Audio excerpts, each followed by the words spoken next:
अस्सलाम वालेकुम, मैं मोहम्मद इरफान और आज मैं हाज़िर हूँ आप लोगों के पास। टॉपिक है हमारा यूनियन। ठीक है, आप टू सेट्स। तो अब देखें आपके पास यूनियन जो है उसके टू सेट्स की किस तरीके से होती है। तो यूनियन जो मैं आपको बताना चाहता हूँ कि वैसे ही आप देखें कि जो यूनियन है आपके पास, इसकी मीनिंग होती है कंबाइन करना। ठीक है जी, कंबाइन। ठीक है, कंबाइन करके लिखते हैं। आप देखें कैसे हमारे पास फॉर एग्जांपल एक सेट मिला हुआ है आपके पास ए बी सी।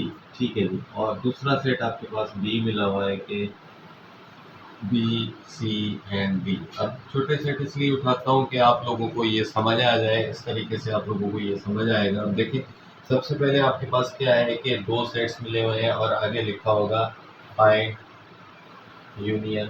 ठीक है, तो भी आपने क्या करना है, इसको फाइंड कर लेना है। अगर आपके पास ये नहीं लिखा रहा तो आपको लिखा होगा फाइंड ए यू बी। अब यूनियन करना है यानी कि आपने इसको सॉल्व करना है इसी तरीके से। तो कैसे होगा देखिए, सबसे पहले हमारे पास लिखा क्या हुआ है, A union B equal to A union B लिखा है इक्वल टू। अब जैसे इस तरफ लिखा हुआ है यानी कि इस साइड लेफ्ट हैंड साइड पे आपके पास लिखा हुआ है, वैसे ही हम उस तरफ लिखेंगे। सबसे पहले ए लिखा हुआ है तो ए का सेट लिखेंगे। तो ए का सेट आपके पास क्या है, ए बी सी।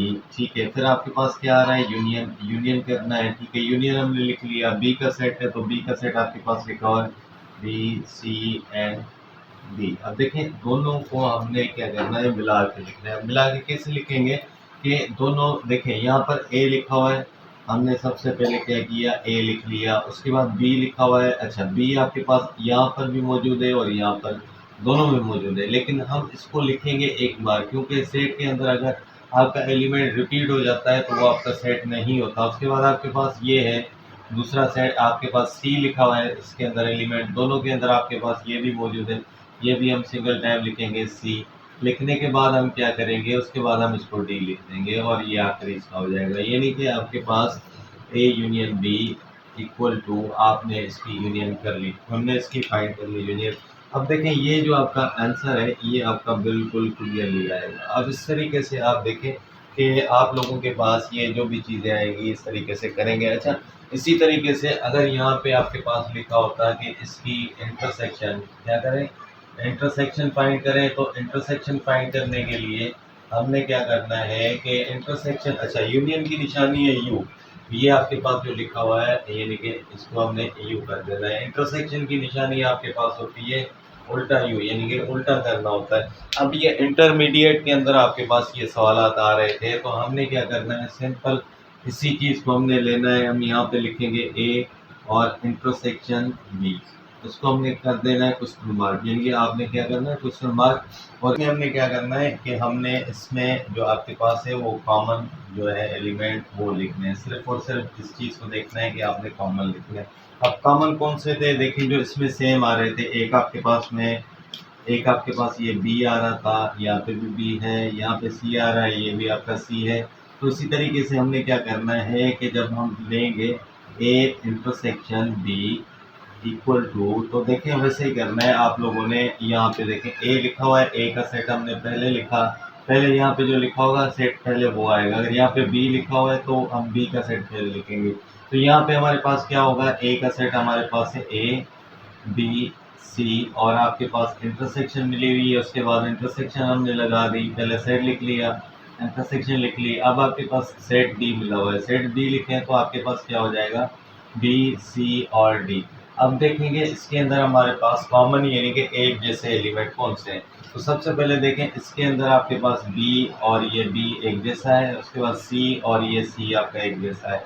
अब आप देखें यहाँ पर जैसे ही इसको हम लिखेंगे तो आपके पास क्या होगा कि ए इंटरसेक्शन बी जो है उसका जवाब आपके पास, एक तो ये बी कॉमन है, दूसरा इसके अंदर सी कॉमन है, ये दोनों लिख लेंगे और इसको कहेंगे हम जवाब। अब देखें ये चीज़ आपके पास आ गई डिफरेंट। अब देखें ये आपके पास आ जाती है, इसी तरीके से इसको हम हल करते हैं और सॉल्व करते हैं। उसके बाद हमारे पास जो है हम करते हैं डिफरेंस ऑफ अ सेट, यानी कि डिफरेंस ऑफ टू सेट्स जो होते हैं आपके पास कैसे निकलता है। अब डिफरेंस के लिए हमने क्या करना है कि डिफरेंस करना है। तो डिफरेंस कैसे होगा, डिफरेंस का मकसद है माइनस करना। या फिर ऐसे लिखा होता है या इसकी कभी कभी निशानी इस तरीके से भी आ जाती है, जैसे कि आपके पास ये एक साइन मिली हुई है, ये ठीक है जी, इस तरीके से। तो मैं आपको लिख के दिखाता हूँ, जैसे कि यहाँ पे लिखा हो कि फाइंड ए माइनस बी, जैसे कि अभी इंटरमीडिएट के अंदर आ रहा था, या फिर आपके पास लिखा हो ए स्लैश बी, तो इसको भी हम डिफरेंस कहते हैं। ये भी आपका क्या होता है, डिफरेंस होता है। इन दोनों में से कुछ भी आ जाए आपने करना वही है। अब इसका हमने डिफरेंस कैसे निकालना है, सबसे पहले इसको लिखेंगे A minus B equal to, same तरीके से देखें आपके पास ये पहले लिखा हुआ है ए, तो यहाँ पे हमने क्या करना है, ए का सेट लिख देना है। ए का सेट यहाँ पे हमारे पास था ए बी सी, ठीक है जी। अब ए का सेट लिखें तो आपके पास लिखा हुआ है ए बी एंड सी, फिर आपके पास ये डिफरेंस की निशानी है, डिफरेंस की निशानी लगाएंगे।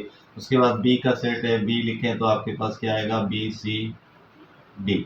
अब देखें ए माइनस बी यानी कि A difference with B equal to, हमारे पास देखें डिफरेंस में आपके पास बी से में कट गया, ठीक है, उसके बाद सी से में कट गया।